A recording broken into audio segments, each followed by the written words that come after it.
শারীরিকভাবে সামর্থ্যবান ব্যক্তি যার ভিক্ষা বা সাহায্য নিয়ে যে চলে তার সাহায্য বা তাদের সাহায্য বা ভিক্ষা বা সাহায্য না দিলে গুনাহ হবে কিনা। শারীরিকভাবে সক্ষম, চাইলেই উপার্জন করতে পারেন অথচ ভিক্ষা করেন, এরকম ব্যক্তিকে ভিক্ষা না দিলে গুনাহ হবে কিনা। উত্তর হলো, কোনো ব্যক্তি যদি এমন কোনো পরিস্থিতি থাকে যে পরিস্থিতিতে আসলে বেচারা মানুষের কাছে হাত পাতা ছাড়া উপায় নেই, আপনি তাকে সহযোগিতা করার সুযোগ আছে, আর এই সহযোগিতা না করলে সে বিপদের মুখে পড়বে, এছাড়া এই মুহূর্তে তার কোনো উপায় নেই, এরকম কোনো সিচুয়েশন যদি তৈরি হয় তাহলে সেক্ষেত্রে তাকে সাহায্য করা আবশ্যক, না করলে গুনাহ হবে।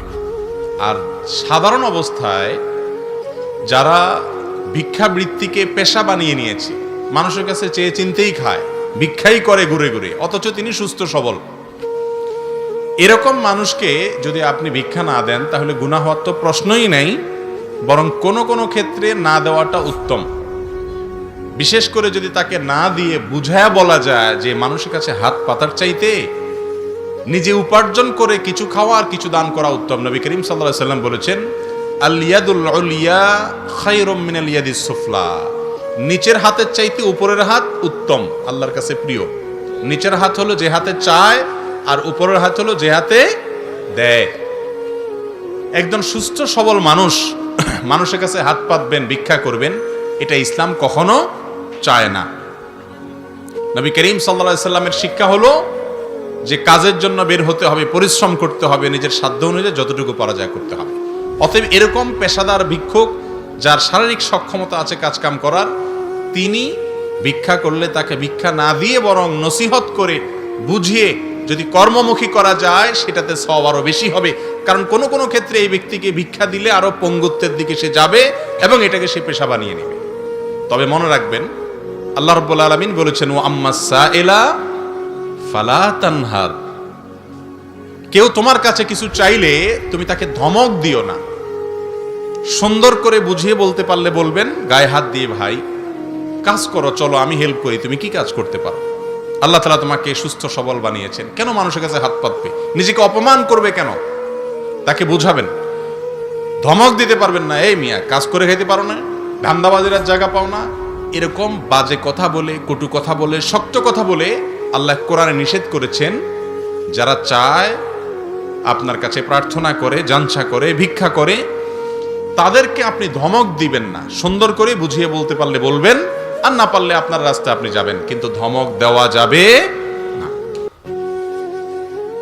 আজকে সম্ভবত ঢাকায়, না জানি গতকালকে আমি আসছিলাম কোন এক জায়গা থেকে, দেখলাম একটা রিকশার পেছনে লেখা, এই রিকশার চালক নামটা কি যেন, শেষে লেখা আছে প্রতিবন্ধী। আমি চিন্তা করলাম, রিকশা চালাচ্ছে আবার প্রতিবন্ধী, পেছনে লেখা আছে, কে দেখি, একটু পরে ঘুরে দেখি বেচারার পাও নাই, একটা পাও নাই, আরেকটা পাও আছে, সেই একটা পাও দিয়ে সে রিকশা চালাচ্ছে। আর আল্লাহ তাআলা দুইটা পাও, দুইটা হাত, চোখ সবকিছু দিয়েছেন সুস্থ সবল ভাবেও, এরপরে মানুষের কাছে ভিক্ষা চায়। এরকম মানুষ আমাদের সমাজে অনেক আছে। বিশেষ করে শহরে তো পেশাদার ভিক্ষুক,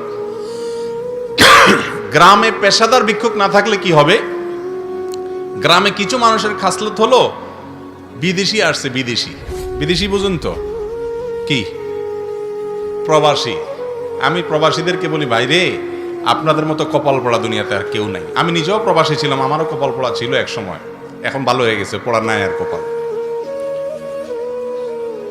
তার মানে কপাল পড়া বলে এই জন্য বললাম যে প্রবাসী বেচারারা, তাদেরকে দেশে আসলে সবাই বেলা, এলাকার মানুষ, গ্রামের মানুষ বলে বিদেশি। মানে কি, মানে এটা আমাদের দেশি না, এটা বাইরে থাকে, লুটে পুটে খাও যার যা মনে চায়। আর যখন সৌদি আরব যায় বা মিডল ইস্টে যায়, বিদেশে যায়, ওখানকার লোকেরা বলে হাজা আজনবী। বুঝেন হাজা আজনবী মানে এ বিদেশি। তো আমি বলি, আপনাদের দেশ কোথায়? আপনাদের দেশ হলো আকাশের উপরে, যতক্ষণ বিমানে থাকেন ওইটাই আপনাদের দেশ। সৌদি আরব গেলে সৌদিয়ানরা দেখা বলে হাজা আজনবী, এটা বিদেশি। আবার দেশে আসলে গ্রামের মানুষ বলে বিদেশি। ওখানে কফিলে পারলে লুটপাট করে যারা খারাপ তারা, আর এখানে এলাকাবাসী লুটপাট করে, বেচারাদের দুঃখের কোনো শেষ নাই। তো যেটা বলছিলাম, গ্রামে অনেক আছে, বিদেশি আসুক বা ঢাকা থেকে কেউ আসুক, দরকার নাই তবুও হাত পেতে বসে থাকবে, আছে না নাই? ইমানদার এত সস্তা হবে না। ইমানদারের রুচি থাকবে, রুচি, আত্মসম্মান বোধ থাকবে, ইজ্জত বোধ থাকবে। জীবন চলে যাচ্ছে সেই সময় সে কারোর কাছে বললে বলতে পারে, কিন্তু লোভের পড়ে যে অমুক আসছে, যা নিতে পারি লাভ, যা নিতে পারি লাভ, এটা করা উচিত না।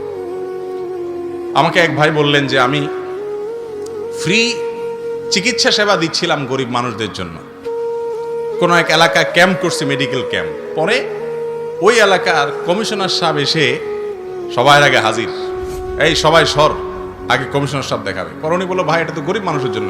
আমি না পাইলে এলাকায় কে পাইবো? আর নেতা মানুষ। সব কমিশনার তো আর এরকম না, একজন এরকম। হুজুরদের মধ্যে যেরকম ভালো মন্দ আছে, সব সার্কেলেই ভালো বা মন্দ মানুষ আছে। তো যেটা বলছিলাম, সুস্থ সবল মানুষের জন্য ভিক্ষা করাটা ইসলামে জায়েজ নাই, নবী করিম সাল্লাল্লাহু আলাইহি সাল্লামের শিক্ষা না। আল্লাহ কোরআনে বলেছেন, ফাইদা কুদিয়াতিস সালাতু ফান্তাশিরু ফিল আরদ, নামাজ শেষ, বের হয়ে পড়ো মসজিদ থেকে, ওয়াবতাগু মিন ফাদলিল্লাহ, আল্লাহর জমিনে রিজিক পড়ে আছে সেগুলো অন্বেষণ করে এনে পরিবারের ভরণ-পোষণ দাও, নিজের ভরণ-পোষণ করো। এই জন্য আমরা পরিশ্রম করবো ইনশাআল্লাহ, ঠিক আছে তো?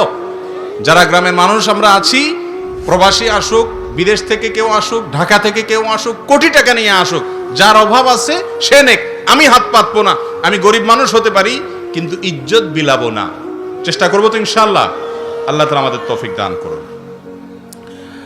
এরপরে প্রশ্ন হলো, মিলাদ বা দোয়ার অনুষ্ঠানে তবারকের বিশেষ কোনো উপকারিতা আছে কি?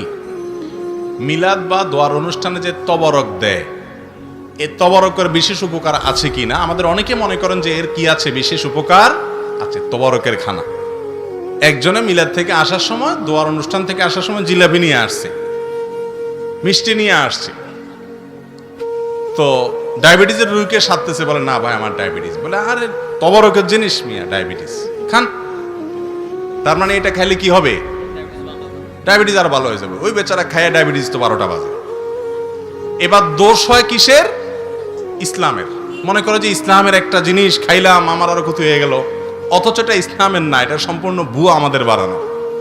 অন্য 10টা খাবার এবং কোন দোয়া অনুষ্ঠানের পরে যদি কোনো খাবার দেয়া হয়, এগুলোর ভিতরে কোনো পার্থক্য, কোরআন এবং হাদিসে এরকম কোনো শিক্ষা নাই যে আল্লাহর জন্য দান করলে কোনো খাবারে সেটাতে কোনো ক্ষতি হবে না। এগুলো আমাদের বানানো সুবিধা। নিজের খাইতে মনে চাইছে, আপনি খান, মিথ্যা কথা বলে ওই তবারকরে বরকতের খানা বানায় কেন খাবেন? তাবাররুক শব্দের অর্থ হলো বরকত গ্রহণ করা, বুঝতে পেরেছেন? বরকত থেকে তাবাররুক মানে কল্যাণ, মানে এই খানাটাতে বিশেষ কল্যাণ আছে, অন্য খানাতে যা আছে এটাতেও তাও আছে। জিলাপি দোকানদার দোকানে বানাইছে, কিছু ওই দোয়ার প্যাকেটে দিছে, আর কিছু ওখানে বিক্রি করতেছে।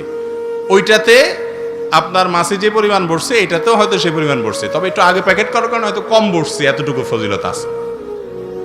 এছাড়া আর কোনো বিশেষ ফজিলত নাই, এরকম মনে করার কোনো সুযোগ নাই। অন্যান্য ধর্মে দেখা যায় যে প্রতিমার সামনে খাবার রাখলে বা বিশেষ কোনো আপনার ধর্মীয় কাজ করার পর খাবার রাখলে সে খাবারটা তারা বন্টন করে বেড়ায়, মনে করে এর ভিতরে কল্যাণ আছে। ইসলাম এরকম কোনো কথা বলে নাই।